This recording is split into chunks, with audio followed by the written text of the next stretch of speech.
Gaudynės prasidėjo užmiestyje. Apie 19 valandą policijos pareigūnai gavo pranešimą iš valstybės sienos apsaugos tarnybos apie nurodytų automobilių galimai gabenamus neteisėtus migrantus.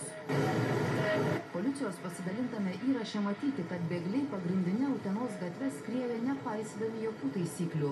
Pavojingai lenkia automobilius, išvažiuoja į priešpriešinę eismo juostą, niemotais bėgliams ir užsidegę draudžiami šviesoforo signalai.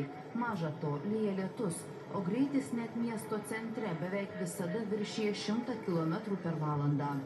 Ir štai bėglių automobilis išvažiuoja iš priešpriešinę eismo juostą, šoka ant šaligatvio, žalios vejos ir netrukus kelionę baigia atsitrenkę į gyvenamąjį namą. Matyti, kaip iš automobilio iššoka šviesiai apsirengęs vyras ir pasileidžia bėgti. Paskui jį policijos pareigūnai. Iš kaimynės iš tos pusės šoka per tvorą. A jeigu per mašinas, tai nežinau. Per vartelius tai išbėgtų. Genadijus gyvena gretimame name senjoro, į kurio namo įvažiavo bėgliai. Štai kaip automobilis išvertęs tvorą atsitrenkė į namą. Pasak Genadijaus, laimė tąkart kaimyno nebuvo kieme. Jam infarktas būtų, jam 85 metai, tai kur geras.